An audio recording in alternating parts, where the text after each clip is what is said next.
ይህ የመከፋት እንባ ብቻ አይደለም፣ የመከዳትም እንጂ። በዚያውም አምነዋሉ በሚሉት በሚተማመኑበት ሰው። ይህ ታሪክ የዛሬዋ ባለ ታሪካችን የህይወት አጋጣሚ ነው። አብራችሁን ብትቆዩ በብዙ ትማሩበታላችሁ፣ ታተርፉበታላችሁ። የዩቲዩብ ቻናላችንን ላይክ፣ ሼር እና ሰብስክራይብ አድርጉ። መልካም ቆይታ። በአዲስ አበባ ጎዳናዎች ላይ እንደሚወድቁት የጃካራንዳ አበቦች የሰላምና የህይወት ጓደኝነትም ውብና ማራኪ የሚባል ነበር። ሰላም ረጋ ያለች መጽሐፍ ማንበብ የምትወድና በውስጧ ጥልቅ የሆነ የፍቅር ዓለም ያላት ሴት ናት። ህይወት ደግሞ ስሟ እንደሚመሰክረው ለሁሉም ሰው ህይወት የምትሰጥ፣ ሳቋ ከአንድ ሰፈር አልፎ ሌላ ሰፈር የሚሰማ፣ በሄደችበት ሁሉ የሰዎችን ቀልብ የምትስብ ንቁ ሴት ናት።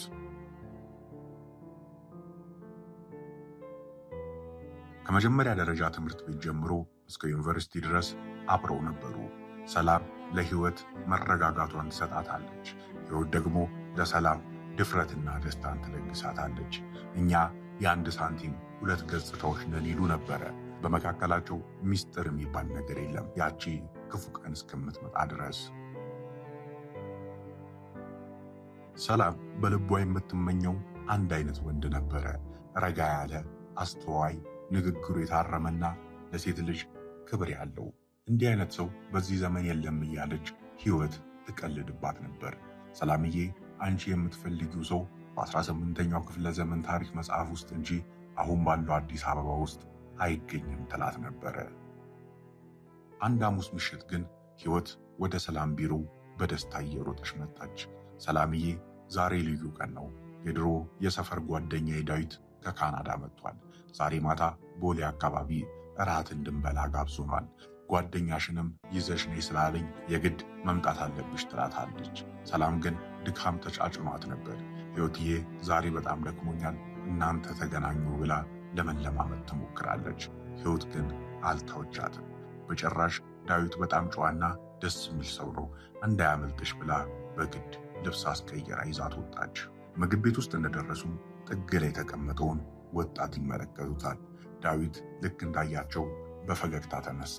ሰላም ዳዊትን ባየችው ቅጽበት ልቧ መምታቱን አቁሞ ነበረ።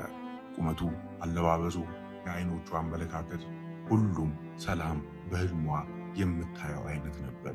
ይህ ሰው እኮ ነው አለች በልቧ። በምሽቱ ጨዋታ መሃል ግን ሰላም አንድ ነገርን አስተዋለች።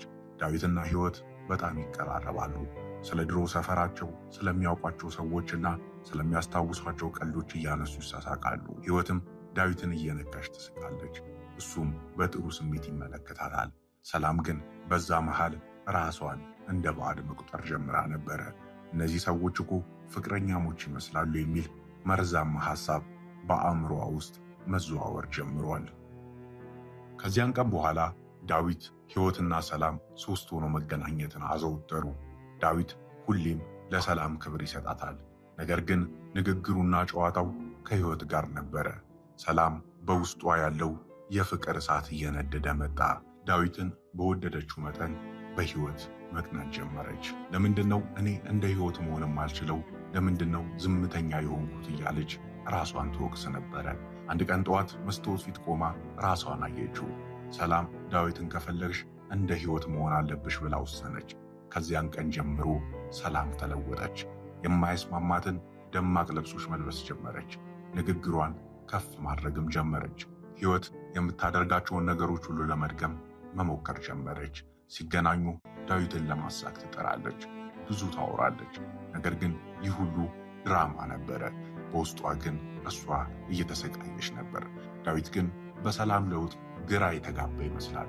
አንድ ቀን ቡና እየጠጡ ሳለ ሰላም ዛሬ የሆነ የተለየሽ መስሎ ተሰማኝ፣ የሆነ የከበደሽ ነገር አለ ብሎ ጠየቃት። ሰላም በውስጧ አዎ አንተም ማጣት ከብዶኛል ማለት ብትፈልግም ጮክ ብላ ግን አይ ምንም ዝም ብዬ ደስ ብሎኝ ነው ብላ በውሸት ሳቅ መለሰችለት። ህይወትም የሰላምን ሁኔታ አስተውላለች። ሰላምዬ ምንድነው የሆንሽው? ለምንድነው እንዲህ የሆንሽው ስትላት ሰላም በብስጭት ምንም አልሆንኩም፣ አንቺ ብቻ ነሽ እንዴ መሳቅ የምትችይው ብላ ጮኸችባት። በመካከላቸው ያለው የዓመታት ጓደኝነት መሻከር የጀመረ ይመስላል። አንድ ቀን አመሻሽ ላይ ሰላም ወደ ሕይወት ቤት ሳታውቅ ሄደች። በሩ ጋር ስትደርስ የዳዊትን ድምፅ ሰማች። በሩ በግማሽ ተከፍቷል። አጮልቃ ስትመለከት ዳዊትና ሕይወት ሶፋ ላይ ተቀምጠው እየተላፉ ያወራሉ፣ ይጫወታሉ። ሕይወት የዳዊትን እጅ ይዛለች። ሰላም ዓለም ዞረችባት። ተረድቻለሁ፣ ገብቶኛል አለች በሹክሹክታ። አይኖቿ በእንባ ተሞሉ። እነሱም ሳያዩዋት በዝምታ ተመልሳ ወጣች። በዛች ምሽት ሰላም አንድ ውሳኔ ወሰነች። ዳዊትንም ሕይወትንም ከሕይወቴ ላወጣቸው ይገባል፣ ጓደኛዬ የልቤን ሰው ቀማችኝ ብላ አመነች። ከዛን ቀን በኋላ ከቤት መውጣትም አቆመች። ሕይወት ደጋግማ ብትደውልላትም ልታነሳላት ግን ፍቃደኛ አልነበረችም። ለሳምንታት በብቸኝነትና በሐዘን ተቆለፈች። እንዴት ሕይወት ይህንን ታደርግብኛለች? የምወደው መሆኑን እያወቀች ለምን እንዲሆነች እያለች ስታለቅስ ከረመች።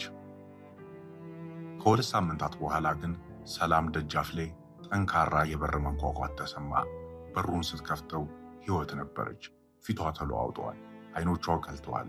ሰላም ምንድን ነው እየሰራሽ ያለሽው? ለምንድን ነው ስልኬን የማታነሺው? ምን አደረኩሽ? ብላ እየጮኸች ገባች። ሰላም በረጋና በቀዘቀዘ ድምፅ ሁሉንም አውቃለሁ ሕይወት፣ አንቺና ዳዊት ያላችሁን ነገር አይቻለሁ። ለምን አልነገርሽኝም? ለምን ከጀርባዬ እንዲሆንሽ አለቻት። ሕይወት ለደቂቃ ዝም አለችና በታላቅ ድምፅ መሳቅ ጀመረች። ሳቋ ግን የደስታ ሳይሆን የግርምት ነበር። ሰላም አንቺ በእውነት እኔና ዳዊት ፍቅረኛሞች ነን ብለሽ አስበሽ ከሆነ ሞኝ ነሽ። ይልቅ ዳዊት ውጭ እየጠበቀሽ ነው አለቻት። ሰላም ግራ ተጋብታ ወጣች። ዳዊት ከመኪናው ወርዶ በፈገግታ ተቀበላት። እጁ ላይ ትልቅ የአበባ እቅፍና አንዲት ትንሽ ሳጥን ነበረች።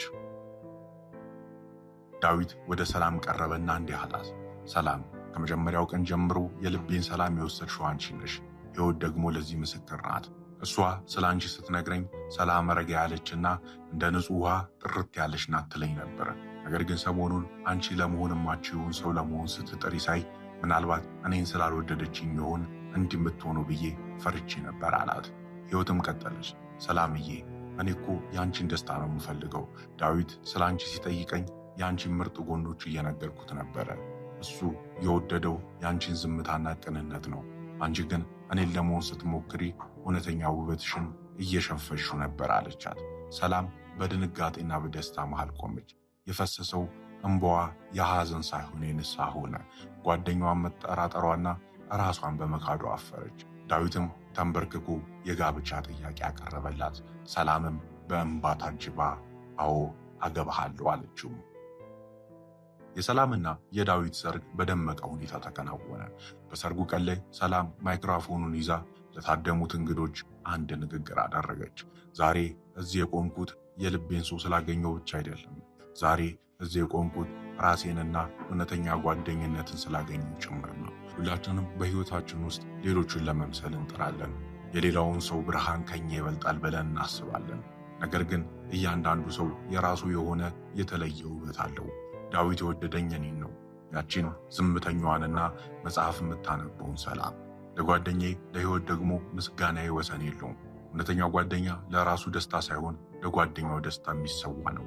እኔ ስጠረጥራት፣ እሷ ግን የኔን ሕይወት ለመገንባት ትለፋ ነበር አለች። ሰላም በፍቅርና በሰላም መኖር ጀመረች። ይህ ታሪክ ለሁላችንም 4 ታላላቅ ትምህርቶችን ያስተምረናል።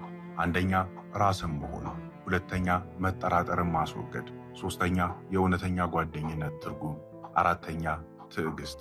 ይህ ታሪክ አስተማሪ ሆኖ ካገኛችሁት ለምትወዷቸው ሰዎች ሼር አድርጉት።